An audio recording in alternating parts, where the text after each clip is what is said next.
নমস্কার বন্ধুরা, আপনাদের সবাইকে জানাই শুভ নববৈশাখের শুভ নন্দন। তোমাদের সবাইকে রাজস্থানের ওয়েদারে সুস্বাগতম। তো বন্ধুরা কেমন আছো? সবাই ভালো তো? তোমাদের সবার খবর নিতে আবার চলে আসলাম। কেমন গরম পড়েছে বলো? দেখ কেমন লাগে। একটা জিনিস দেখে আমার খুব খারাপ লাগলো, সব উইন্টার লাভাররা কোথায়? উইন্টার থাকে 2-3 মাস আর আমি থাকি তোমাদের সাথে সারা বছর। আর তোমরা সবাই বলো সবাই উইন্টার লাভার, আমার সাথে কেউ একটা ছবি পোস্ট করো না, কেউ তো বলো না আমি সামার লাভার।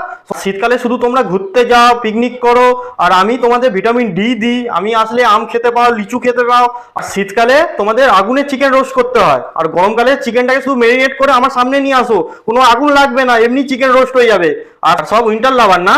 আমার খুব খারাপ লেগেছে কথাগুলো, আমি সব দেখেছি উপর থেকে। দাঁড়াও তোমাদের মজাতে বোঝাচ্ছি। আর ফুড ব্লগাররা গেল কোথায়? আরে আমার কাছে এসে এবার সান ব্লগ বানাও, তোমাদের দেখাবো কিভাবে মানুষদের রান্না করতে হয় গরমে। চারিদিকে গরম ঝরে ঝরে পড়ছে, দেখাবো ভিডিওতে। হাফ সেঞ্চুরি কবে মারবো তার একটা ইন্টারভিউ নাও আমার কাছ থেকে ব্লগাররা। মামুনিরা কোথায় তোমরা? সান কিসের ছবি তুলবে না? আসো।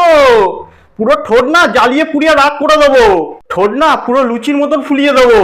সানপ্রুফ মেকআপ করে বেরাবে, বেরাও না দেখি। মুখে না পুরো গরমের পিচ লেপে দেবো। গোলাপি শাড়ি পরে কি নাচ মামুনিদের! ও কি কোমর নাচানো, গোলাপি শাড়ি শাড়ি। হ্যাঁ, এবার দেখো পরান যায় জ্বলিয়ে নাচাবো।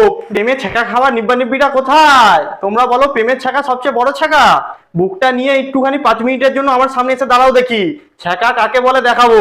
পুরো বুকের মধ্যে না মরুভূমি এঁকে দেবো ছেঁকা দিয়ে, তখন দেখবে প্রেমের ছেঁকা না পেছন থেকে পালাবে। বিয়ার লাভাররা কোথায়? একটু চিল বিয়ার হবে নাকি? জমে যাবে বলো। আর বিয়ার খেয়ে কিছু হলেই বলবে সানস্ট্রোক হয়েছে, সব দোষ তখন আমার। আরে অ্যালকোহল খাওয়া বন্ধ কর এই কটা দিন, টক দই ভাত খা এখন শুধু। পাটা ফাটা এখন আর খাস না, একটু পান্তা খা এই কটা দিন, দেখবি সব ঠিক হয়ে যাবে। নাহলে না আমি হাফ সেঞ্চুরি না করে ছাড়বো না। অরিজিৎ দা, একটু আমাকে নিয়ে একটা গান তৈরি করো, টিকটকাররা সেই গানে নাচবে, নিচে আমাকে ট্যাগ করবে, একটা সলিড গান বানাও দেখি আমাকে নিয়ে। আরে তোমাদের ওইখানে নাকি এখন ভোটের তোড়জোড় চলছে খুব দমে। আরে বাঁচতে গেলে আমাকে ভোটে দাঁড় করা, জিতলে দুয়ারে কাশ্মীরে এনে দেবো তোদের, দরজা খুললেই কাশ্মীরের ওয়েদার। আরে ভোট প্রার্থীদের শুধু তো ভোটের সময় দেখতে পাস, আর দেখতে পাস ওদের? আমাকে ভোটে দাঁড় করালে তো আমাকে প্রত্যেকদিন সকালে তোদের মাথার উপর তো দেখতে পারবি অন্তত। আমাকে দেখার জন্য না তোদের কোনো অ্যাপয়েন্টমেন্ট নিতে হবে না।